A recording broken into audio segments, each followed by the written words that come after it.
Have you ever had a new symptom flare up and immediately felt a wave of panic or fear go through your body? Or do you feel a rush of panic the second you get a new symptom? Bloating, diarrhea, pain, fatigue, and your mind spirals into worst case scenarios? Or maybe you're exhausted from feeling like every changing or maybe unchanging symptom is an emergency, and you just want to know how to calm yourself down without feeling like you're ignoring your health. If you said yes to any of these questions, this episode is for you. Today's episode continues our series exploring the emotional weight and difficulty of chronic illness. We're not talking about protocols, strategies, trying to fix you. In this series on chronic illness and mental health, I'm sharing the things that anchored me on my journey towards wholeness, even in seasons where I felt like I was making zero progress. In today's episode, we're going to be diving into how to process new symptoms without triggering a rush of panic, the one phrase that helped me stop feeling like every new sensation in my body was an emergency, the most important thing I learned that helped me stop my chronic illness anxiety, and honestly, it helped with my daily anxiety too, and 3 practical ways to stop the anxiety spiral and ground yourself even when things aren't going perfectly. If you've been doing everything you know how to do and you're still not healthier, I hope this episode meets you exactly where you are. Not to fix you, not to promise a breakthrough, but to strengthen something inside you that illness may have been quietly wearing down. And P.S., in this episode, I'll be sharing from my own faith background because that's where many of these lessons for me were shaped and learned. But these conversations are for anyone who's looking for steadiness, hope, and emotional resilience in the middle of a hard season. I hope that this blesses you. Hey friend, welcome to the Better Belly podcast. If you're currently trying endless supplements, doctor visits, and diet changes to heal your mystery symptoms, you are in the right place. We're here to solve the real root causes behind your gut, hormones, skin, sleep, and brain concerns, literally anything and everything in your body. My name is Allison Jordan. I'm a functional medicine practitioner that has supported over 150 clients just like you to heal problems that no one has been able to fix. You don't need a perfect diet or a random supplement you found on Instagram to heal. You need a proven system that heals your whole body from the inside out. That's what I'm here to share with you, episode by episode. It's time to make health easy again. And just as a reminder, this information is not meant to diagnose, manage, or treat disease. Always consult with your own health practitioner before you make any changes to your health.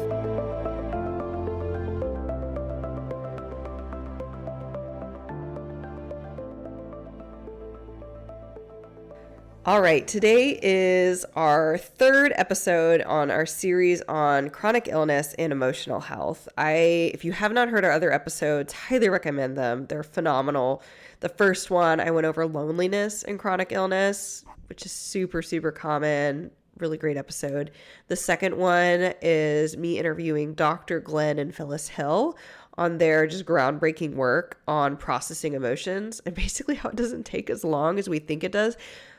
The difference is just how many emotions we get, but really it's so beautiful, like what they share. So if you already are either curious or infuriated at the idea that processing emotions doesn't have to take that long, go listen to their episode. They'll kind of explain why and how it's even possible, and kind of what it practically means for your life. But today we're going to be talking about chronic illness and anxiety because anybody can struggle with anxiety in the world these days, but unfortunately, what I've been seeing, what I've experienced myself is that one component of having chronic illness is that the experience of your symptoms is their own unique driver or whirlwind of anxiety creators. You experience symptoms that maybe it's going to impact the rest of your day. Well, these pants fit me by the end of the day if I'm bloated. Or you might, I have energy to go to the girls' ball game tonight. Like there's things that can cause low to high, like moderate to high levels of anxiety. And some of it is just the whole experience of, I'm having a symptom. Oh my gosh, what do? I need to fix it. And just even the response we have to our symptoms. And so today I wanted to just go over 3 ways to stop panic around our chronic illness and chronic illness anxiety that we can get. So before we get into the nitty-gritty of it, I do want to also say this is not about fixing ourselves. I really want to make sure that when I'm sharing all this, this is not to come in and be like, oh, I'm just going to stop having anxiety, stop having panic, you fool. There's nothing to panic over. None of this. This is actually a way to be gentler with ourselves and just simply have a really different approach. So to do that, I'm actually going to start with a story of how I even got to this point, because the things I'm sharing today that were so helpful to me when I was super sick, I learned years before being sick when I was depressed and dealing with, even in the midst of like some suicidal ideation, which I'm not going to share stories from that. So really not much more on that, but just so people know, like when I say depressed, like it was some of the darkest moments of my life. And I was really trying to find a new way of thinking because it was so clear to me that there was a thinking element, like something was driving negative thinking or processing patterns. And I was trying to figure out, how do I disrupt these patterns?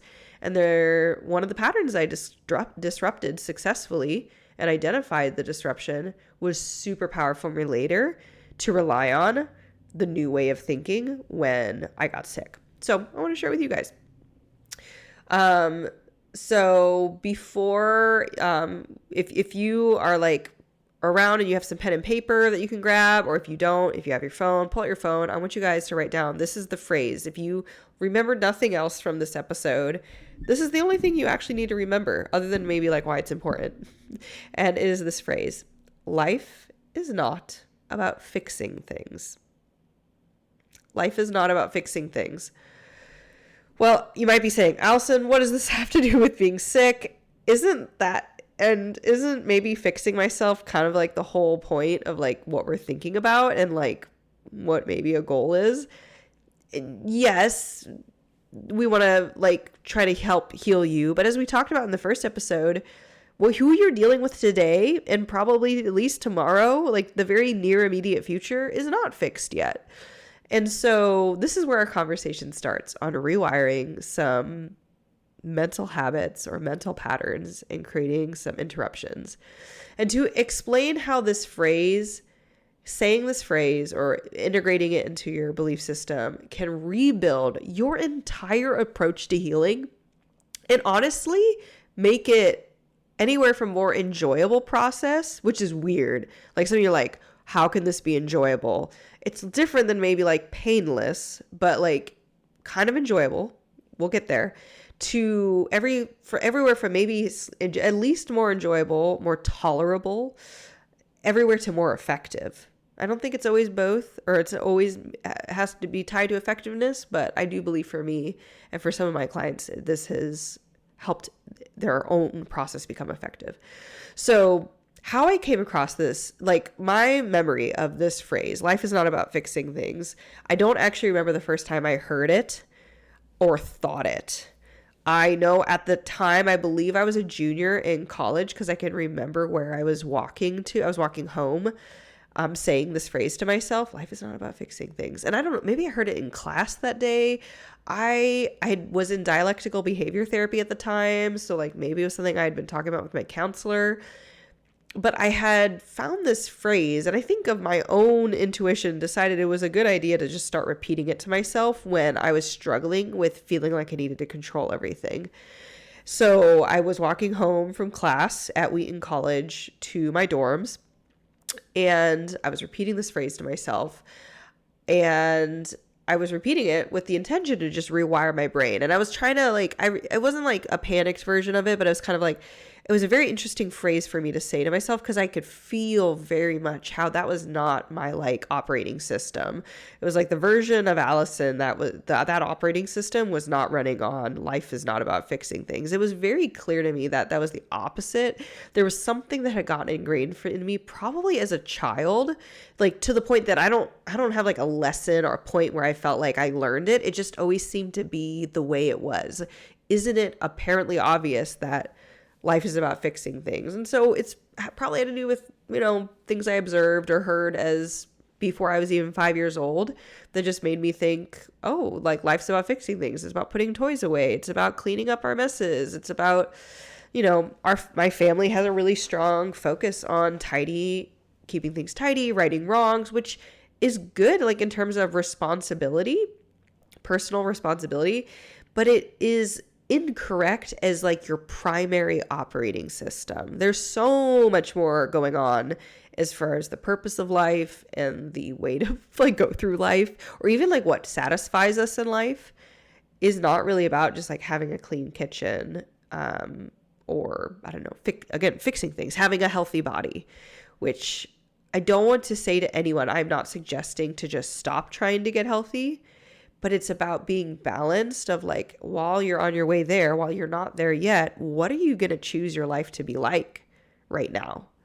And this really impacts your life if you really believe that everything you experience is about needing to fix it right now. And so this was also really, really powerful for me. I wasn't familiar with the Enneagram when I first started saying this phrase to myself, but I am now. I'm an Enneagram 1, if anyone has not heard me share that before. And if you're not familiar with the Enneagram 1 is known as the perfectionist. We have something inside us called the inner critic. It's just a part of us that is always looking to improve, and on its best, when in its best format, like we're beautiful improvers. We just always see, oh my gosh, this could be so much better if blank was true.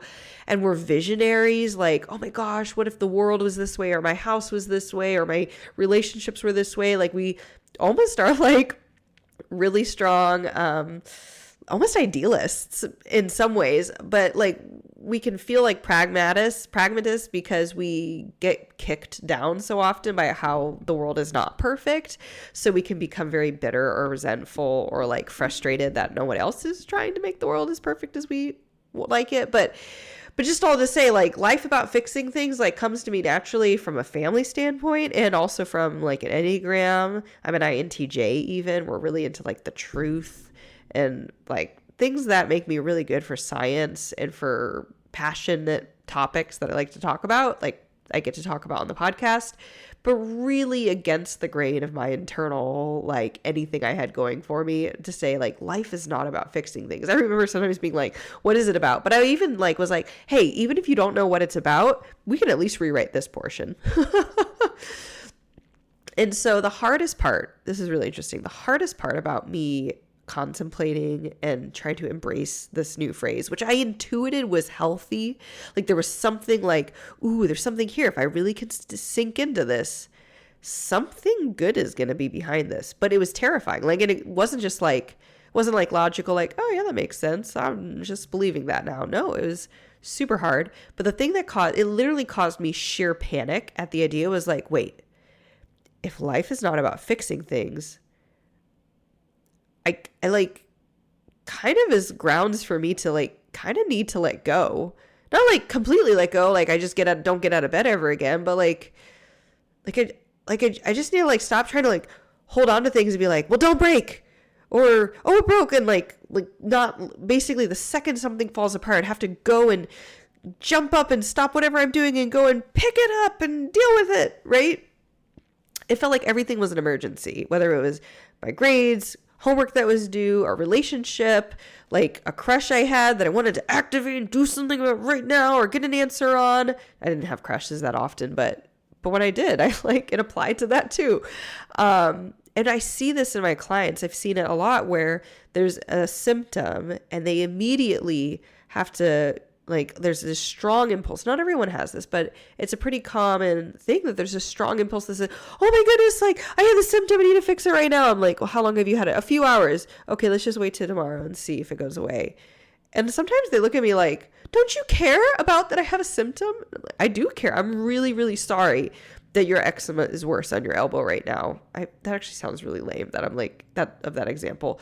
But like, I'm really like, I I don't love that you're having your diarrhea right now is more watery or has picked up in the last day.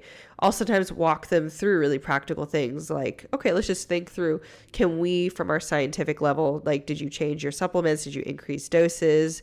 Sometimes if it's yes, it's like, hey, why don't we practically just reduce that dose again? Or like, did you add a new supplement? Take that one out. There can be practical things you do, but it's not from a place of panic and control. Because sometimes, and it's definitely more often than not, nothing has changed. There's no new supplement. There's no new anything. It's just suddenly a symptom's picking up. And we might be like, it could be detoxing and die off. It could be this. It could be that. But sometimes I even get the sense from our clients. I've had clients that I get the sense they're a little mad that I'm not like, why aren't you upset with me? Why aren't you on my roller coaster? Well, I do care about you, but also the symptom might be gone by tomorrow. If you knew it was gone by tomorrow, would you be freaking out? No. Sometimes they still want to know like what's causing it. That makes sense. But what if you never knew what was causing it? What if it's just like a blip and it goes away? Well, are you just gonna like hang on to it for the rest of your life as like emotional baggage of like, I gotta remember this one day just in case it's a helpful piece of data and information, just in case it happens again randomly 10 years from now? No, just like let it go. Forget about it. It was a blip. It didn't matter. And if it matters, it'll keep happening. It'll happen not just for one day, not even for 2 days. It'll be 3 days, 4 days, 5 days.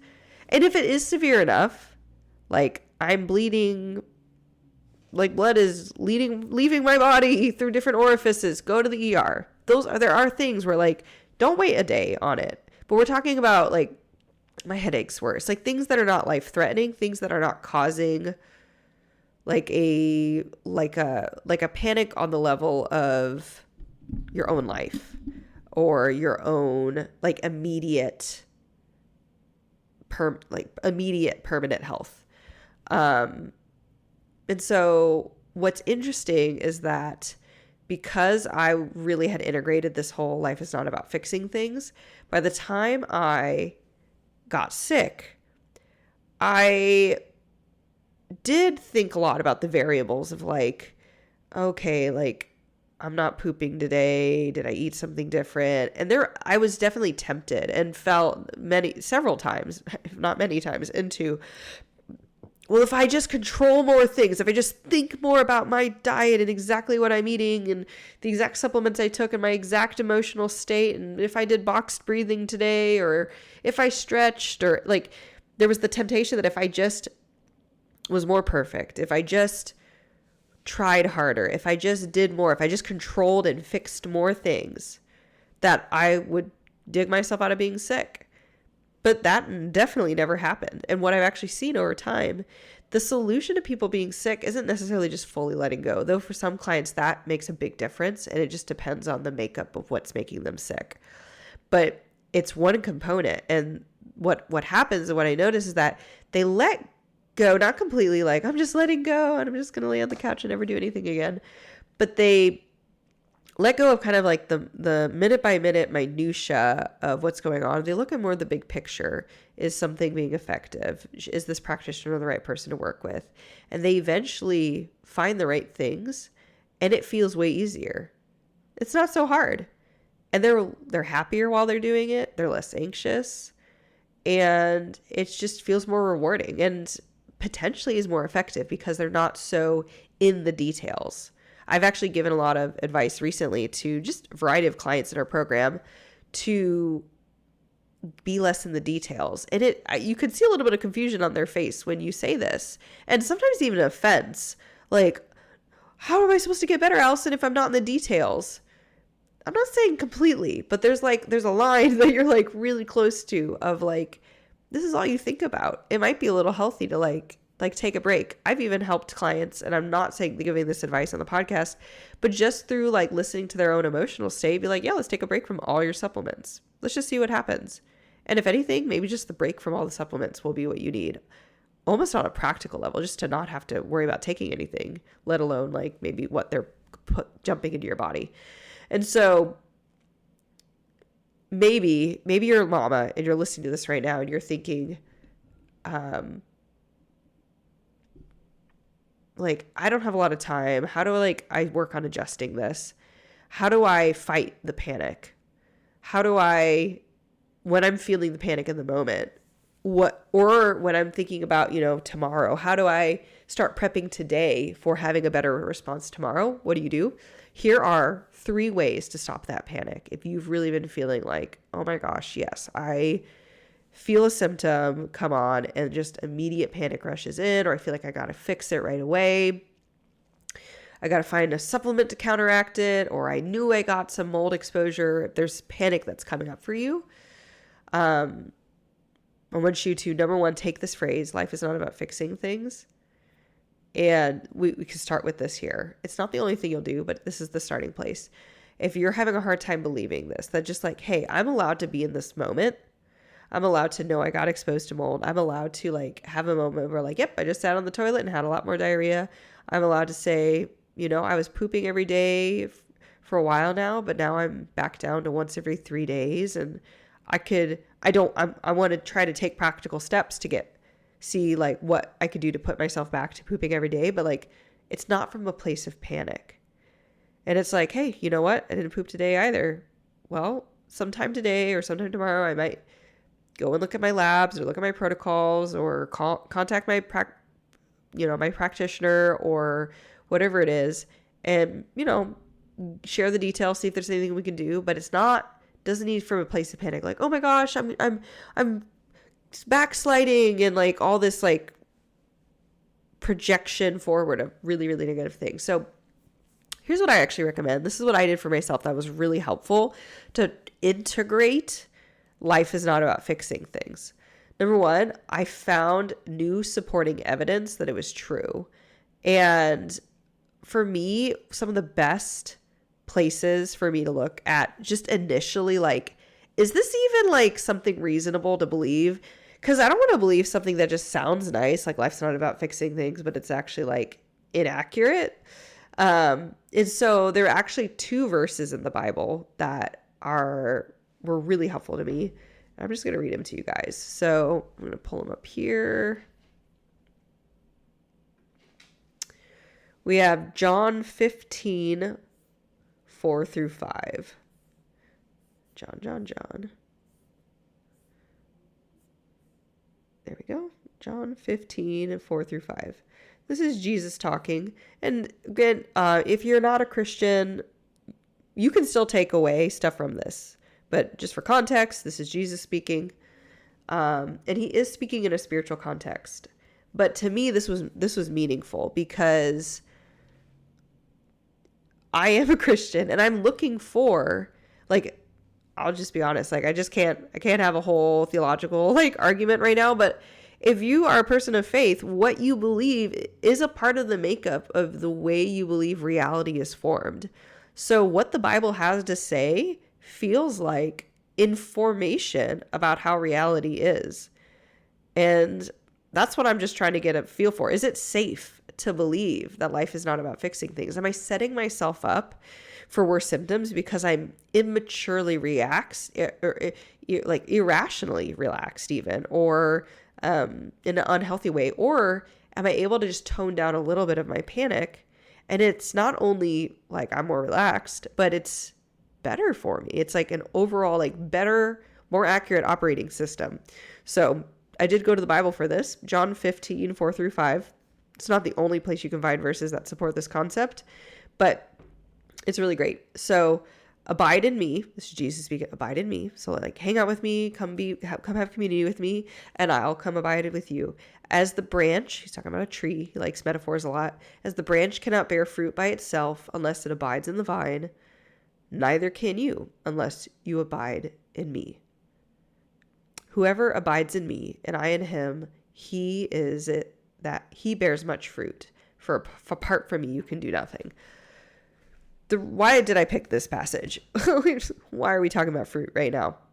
What's powerful about this passage is that he's talking about bearing fruit. So bearing fruit is like your metaphorical version of getting results. It's like results, even achievements, like it's outcomes. It's tangible things. Like fruit is super tangible. No, the tree is tangible, or the vine is tangible, but it's not really impressive. It's not like really doing much. You actually would be kind of like displeased with it if all it did was be a vine.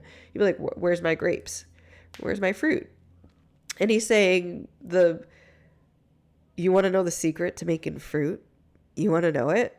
And all his disciples are like, yes.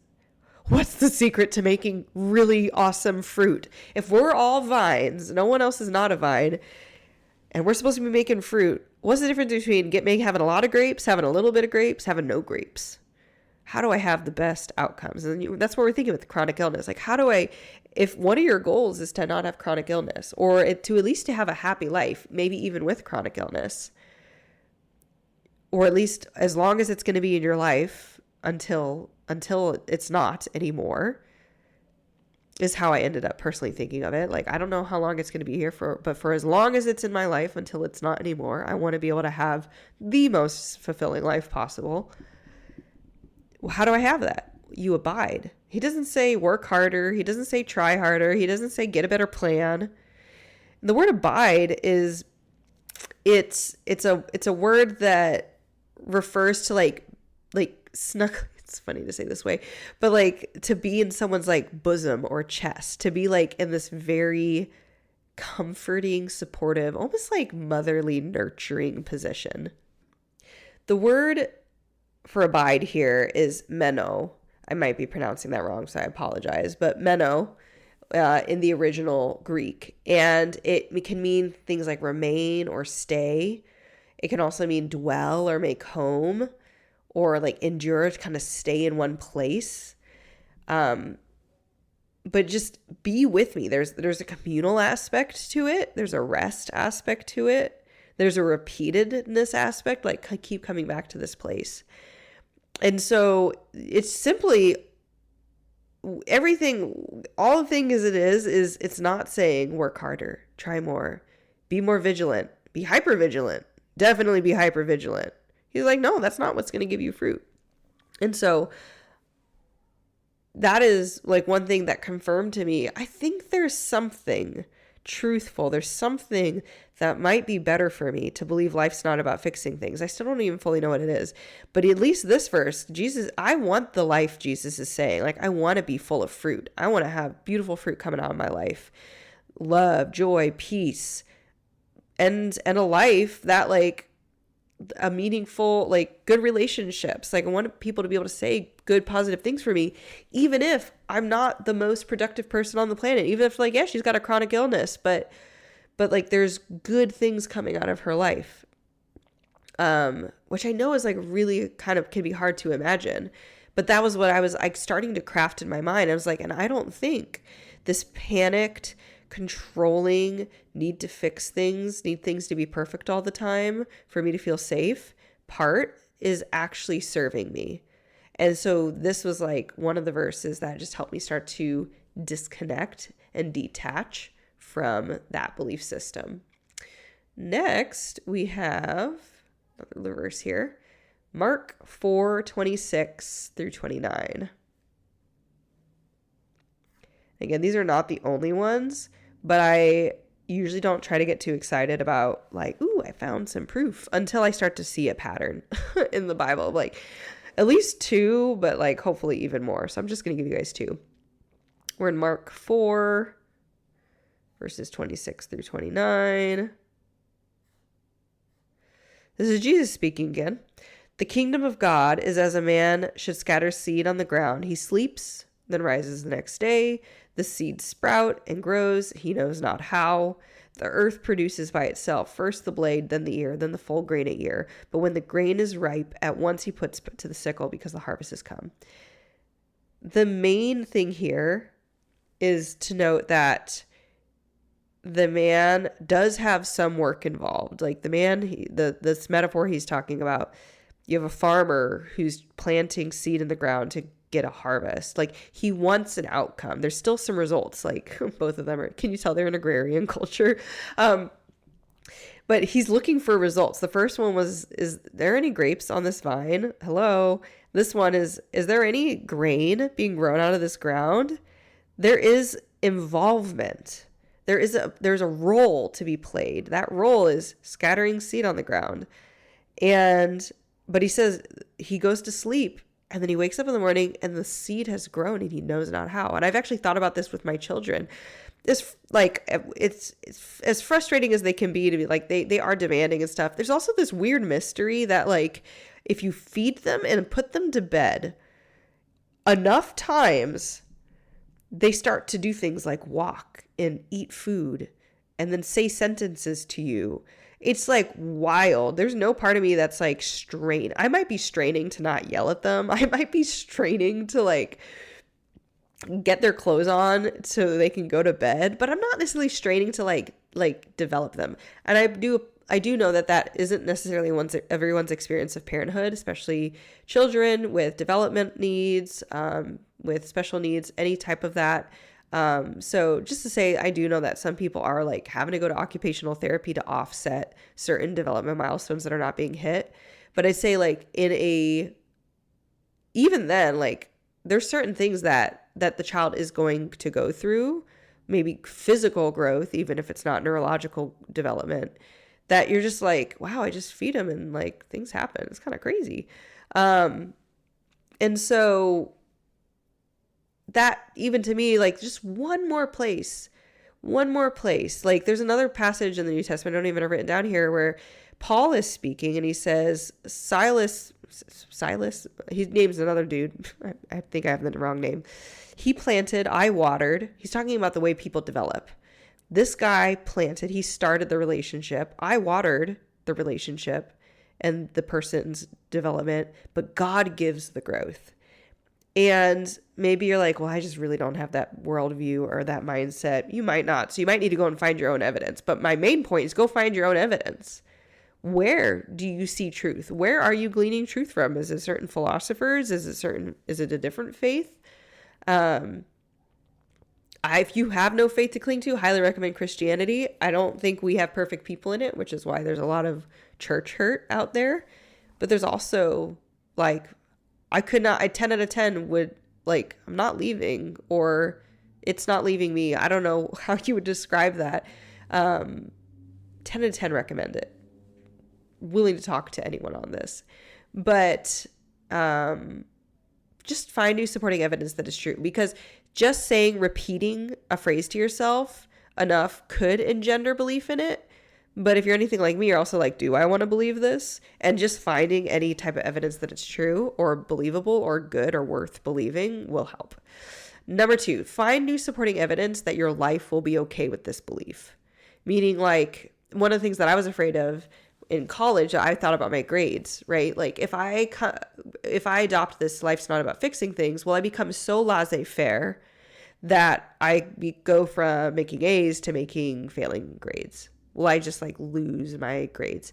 And what's interesting is that I had to give it time. I had to say, well, the only way to really know how much this affects my grades is I have to give it at least a semester. That's several months of time. I have to have at least a semester to see how it affects me. And I don't think it was this semester. There was a different semester. There was one semester in college where I got almost all B's. No C's, almost all. But it was like almost all B's and like 1A. That semester, I was super depressed, and I was also doing some development, but I was really happy that semester. It was really interesting. So I was in the middle of depression, but it was like a really big breakthrough for emotionally. So I was kind of like, look, if I slacked a little bit and like gained emotionally and lost, but the most I lost was like A to B. It wasn't like A to D, A to C. Like, I'm pretty good. I'm happy. Like, yeah, I graduated magna cum laude. Maybe could I have graduated summa cum laude? Sure. Would it have changed my life? No. Does like healing my emotions change my life? Yes. Right. So I was pretty chill with it. So other ways of like looking at supporting evidence, like you pass your class. So that was me, maybe not an A, but was it passing? You're happier. You're sleeping better. Maybe your mom says, hey, honey, you look less stressed. Maybe you just say, hey, my bills are still getting paid on time. My boss still says I do a good job. I'm doing some tasks faster than I thought I would. I can do it faster and in less time because I'm not so anxious. Like, I don't know. Like, whatever it takes, just look for the evidence. I don't think like, don't force it. You're not going to see it every day. There were days that I'd be like, well, I feel like I haven't accomplished a lot because I'm not like shouting at myself, like, you got to be doing more, go fix more things, go get stronger, blah, right? Stop this symptom. Like that shouting voice got gentler. So yes, sometimes I felt like I was doing less, but I was like, at the end of the day, the things that matter, the more macro stuff, like, can I feed myself? Am I still engaging with people? Do my bills get paid? Like, those were all still happening. So find new supporting evidence that your life will be okay, and like write them down. Have like a journal note page where it's like your belief, like this belief, life's not about fixing things, and just like all your new evidence. Maybe it's verses you're reading, maybe it's like some good thing that happens in your life after starting to make this OS shift. It will reinforce the belief in the shift, and you'll go away from your old belief. Your last one, it's kind of like the same as the second one, but it is different. So find new supporting evidence that this belief isn't just okay, meaning like you're not failing, but it's actually better for you. And this one, like, it is, you might not see it, and it might take a while to like even see this one, because again, you might need some culminating effect. I don't know, but maybe you're like, wow, I've been yelling less at my children lately, or like, I've been like kind of happy at random moments for like no reason. I'm just kind of like cheerful, even in the midst of pain, even when something hasn't gone. Like there's just like a contentedness or a gratefulness. Speaking of grateful, like you're grateful for things that maybe you still not even think about, or that you took for granted. Or maybe your grades are just straight up better. I don't think mine did that, but like maybe they are. Or maybe your health issues regress. That was not for me. Like I already had this OS in my system. And one thing that was so frustrating to me was I had very much like because of dealing with mental illness, I was really familiar with the idea that your mental health could degrade your physical health. But then I was really frustrated when I was like, wait a minute. And because I kind of like, let's say I got over a lot of my mental illness stuff was like really gone by 2014. And then by 2015, when it was still gone, that's when I got hit with physical illness. I was like, wait a minute. Am I secretly having mental health issues and I'm not aware of it somehow? Because I so strongly associated mental health decline with physical health decline. And it turned out no, like I got a parasite in India, and my H. pylori overgrew, and so did candida, and I got low stomach acid, and then I couldn't poop, and I had IBS, but no one knew that. So I just tried a billion diets, and it took like 3 years for me to reverse everything with no help from the doctors. Thank you. But for some clients, this is a really powerful part of their healing, is like, oh, wow, I didn't realize how much this like panic and anxiety and control and internal tension was like feeding my symptoms. And I actually just have fewer symptoms. So it's a possibility. But when I applied this mindset when I got sick, and while there was still grief of the loss of my health, the loss of my function, the loss of my capacity, I was able to downshift my life into this slower mode of, you know what, I can't do as much, but life's not about fixing things. And I feel really confident in that. I've already lived through a season where my capacity was lower because of depression. My functionality was lower, but like I was okay with this. I was safe with this OS of life's not about fixing things, operating system. When I say OS, I'm talking like computer speech, but, and it didn't completely crash or spiral or burn out or burn down in anger or self-hatred or frustration that I need to go and fix everything right now, or that I like completely gave up and was like, well, life's not about fixing things. I'm just going to lie in a puddle over here. Right. So this phrase can really help you stop treating every rising symptom like an emergency. It can really help you regulate your nervous system, but it does take a while to integrate, and it can feel very counterintuitive if you already have a strong belief system that kind of feels like the opposite. So if this is rubbing you the wrong way and you're like, how could you say this stuff? This is bananas. You might actually like and it might not be the phrasing of your belief system. I'm not talking about like Christianity or Judaism. Like I'm not talking about like a faith. I don't know, like a creed. I'm talking about like I think there is a better word for this, but I keep the phrase just like a belief system, like just the way you believe the world runs in your subconscious.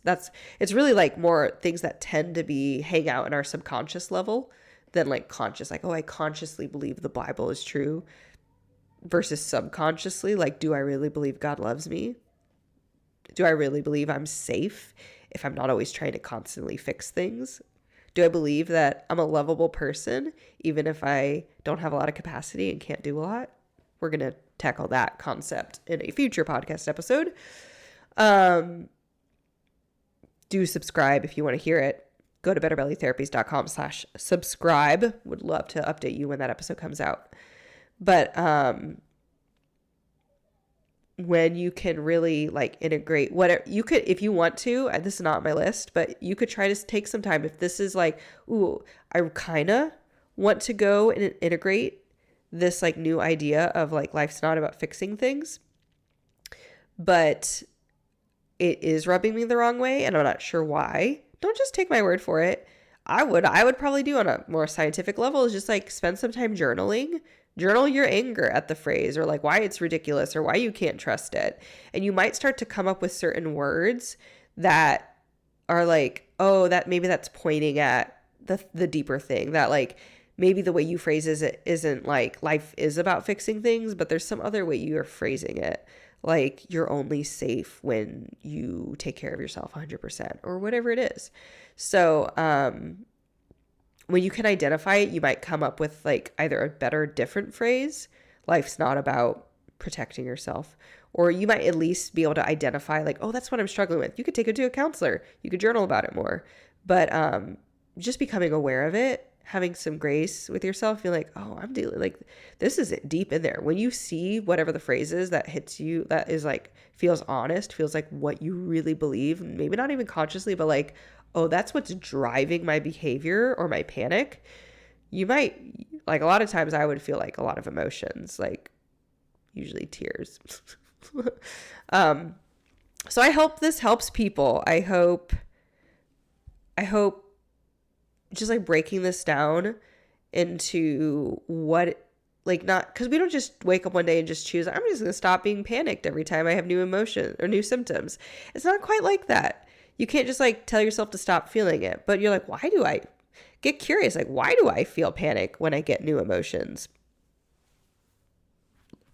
It's kind of interesting. Like, I think some of my clients, when they've been panicked with new emotions, they don't even question it. They're like, what do you mean? Like, it's new emotions. That's panic worthy news. I'm like, not necessarily. Do you need to go to the ER? No. Do you think you need to go to the ER? No. Okay. Or maybe their answer is maybe. I'm like, okay, you could go to the ER and get it checked. That's a practical thing you could do. Do you want to go to the ER? Do you really feel like they might have an answer? No. Okay. What do we want to do? And so just moving them forward and being like, where's the panic coming from? And how can we still be responsible and pay attention to anything worth paying attention to? Like, okay, one more story, guys.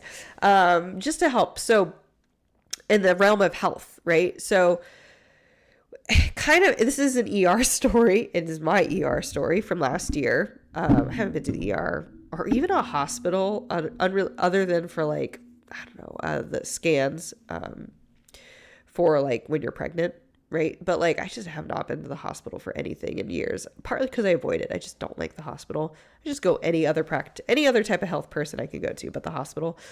And so, there was a night that I was like throwing up and I thought I had the stomach flu, and then I was having diarrhea, and I started to notice I don't feel any better after I throw up. I don't feel like I don't get any relief, which is pretty common with the stomach flu. And then I started noticing my pain worsens when I breathe, when I inhale.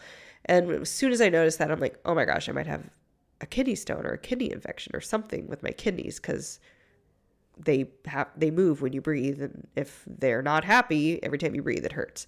And they can sure as heck make you vomit. So, called my dad, it's a hack. Not everyone has this, but he is a surgeon. He is a health professional. And it's the middle of the night. It's like 3 a.m. I don't know. It might have been actually, I think it was earlier than that. But my husband's up with me because I'm in so much pain. I'm like beside myself. I literally told my husband, because this happened like several months after giving birth to my second child. And I was like, Jay, this is like pain on the level of giving birth, which also was another thing of like, also sounds like kidney stones. And I'd never had a kidney stone before. So, but a lot of people say that kidney stones might be the closest somebody can get, like a man can get to feeling the pain of giving birth. So I really was wanting some emotional support. I had woken him up and eventually just called my dad. And my dad's initial thought was, and this is to say, I wasn't like, there was part of me that was panicking because I started off with, oh, the data's pointing to like stomach flu. And I didn't love that I had the stomach flu, but I was like, okay, whatever. Then it was like, the data is inconclusive, but I'm in a ton of pain. And I'm now wondering if I won't be out of pain. I'm also wondering if I don't do anything now, is something crazy going to happen? And so, meaning like the kidney stone gets stuck or whatever. And like, the immediacy of my action will help me get out or not. And so I call my dad. I'm like, hey, this is kind of crazy, but like, this is what I'm experiencing. This is what I think might be a kidney stone or kidney infection. What do you think? And he actually went with, I don't think it's a kidney stone. And I think I gave it 10 minutes. And I'm like, told my husband, I'm like, I'm driving myself to the ER. It was a potentially dumb idea because I kept throwing up and I didn't know when I was going to do it again. But we had our daughters at home. And I think my mom was like out of town or something. And my dad, like, I don't know. We just didn't feel like we could get anyone to come stay with them. So I was like, Jay, you stay here with the girls. I'm driving myself to the ER. So turns out I had a kidney stone. Took them a really long time to confirm it. At least it was about an hour of pain, of like me just waiting for them to like do all their due diligence and decide, oh, we'll give you some painkiller. But yeah, it was a kidney stone. Passed it after they gave me dilation medicine to help my ureters expand. And it was one of those things where like that is just like, that's an ER moment where, yeah, like I might have even been wrong, but the safest thing felt like going to the ER. So there was no panic. There was like discomfort, like great extreme discomfort. But there's even a difference between like in a moment where with my second, my first, we had to get a transfer from a home birth to a cesarean. And I ended up finding out she was breech, which no one knew until the moment when they like right before they were like, you should get a cesarean, she's breech. So it was very frustrating. But with my second, we were very prepared. We knew she wasn't breech. I was going to try for another home birth. But because of my first, I had a lot of fears come up during labor that I was going to go through the same thing again, where the baby I wasn't going to be able to birth my baby without a cesarean. So fear was really coming in. I was having symptoms that every woman goes through probably of the contractions and the pain, but I was having all these crazy emotions come in and when I say crazy, just intense, really big, really, really in my face, really distracting. They were not helping me relax. Oh my gosh, like same thing's going to happen. I'm not going to be able to birth my baby. There's something wrong with me. Like, and I knew these thoughts were like not necessarily going to be true or grounded, but they were clearly fears that I thought I had actually worked through. So that was also really frustrating for me. I'm like, I knew this might happen, so I'd worked on them and they're still here. And I knew I needed to give myself the chance to have evidence that I could give birth to this. And so I did talk to my midwife and was like, I'm having these thoughts. I'm very frustrated. I definitely cried about it. But I also reserved some space in my mind of like, you feel these feelings really real right now and they're freaking you out. But like, there's a chance that they're very not true. And they're almost, I was using this language, but like a panic reaction to symptoms. And it's okay that you're having contractions and the baby's not here yet, that her head's not at, you can't see the head yet. It's fine. It's totally fine. And we did several more maneuvers with the midwife, and we're able to finally get the cervix over the baby's head. And then I progressed pretty fast after that. And so like, people can be your touchstones for sure. Like, hey, can you tell me if what I'm feeling, and you can say it in tears, like, I'm really feeling freaked out by this symptom. Can you just confirm to me that this is crazy or not? Or like, should I be concerned? And that's what I did with my dad when I called him. And even he said, don't go to the ER. And I went. And that's the same thing I did when I talked to my midwife about it. And she said, don't freak out. And I decided like, I'm going to try that path for a little bit. And it's the same thing when our clients say like, oh my gosh, my symptom got worse. Like, should I be concerned? And most of the time we're like, no. Or like, sometimes we'll be like, should you be concerned? Not to put the onus on them, but to be like, is there anything you're not telling us? Like, is there blood in your stool? Is there like anything extreme else going on? They're like, oh, no. I'm like, no, don't be concerned. And so there's no magic level. Like, there can be an education component of like, what are the signs and symptoms of something to be worried about? But there's also just like, what can you tolerate? If you can't tolerate it, go to the ER. If you can tolerate it, but it just unsettles you, which sounds it's a little light way of saying it, but you're unsettled. Is there things inside you where maybe some of the unsettling is just like the fact that you're having a symptom at all, and just giving it time. So that goes more into like growing in your ability to be a knowledgeable, aware, almost like self-practitioner, self-healer. That's something we actually teach in the Better Belly Blueprint, is knowing, A, what are you even starting with? What are all your labs saying? And then B, like, what is the healing process, and what does your healing process as you go through every protocol look like? And that can really ground you in, oh, it's normal to have symptoms at this point because I'm killing pathogens. There's detox and die-off, or just the word normal being like common. It's common. Like, this is a very reasonable, average experience to be having. And so you can feel very grounded in like a normal experience that's new to you, but other people have already observed and decided that this is within the parameters of something safe. So if you don't know if it's safe, go find a practitioner, a doctor, a friend, your midwife, whatever, to decide like, is this a safe enough for me to stay and not do anything?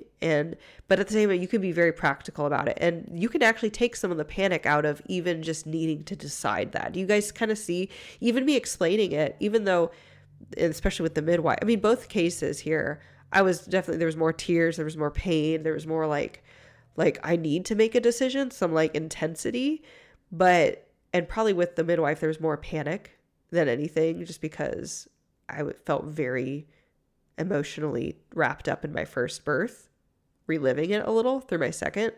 But I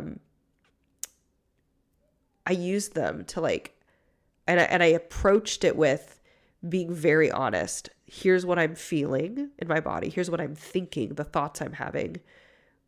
Does this seem relevant? And you can always go against if I have clients where I'm like, hey, if we tell you,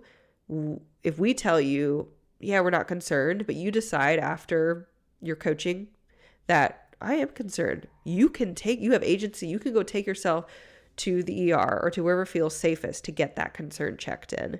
And you could do that without panic. Just be like, I'm point blank concerned. I'm going. And that just takes a lot of like the whirlwind effect out of the whole experience of being ill. Okay.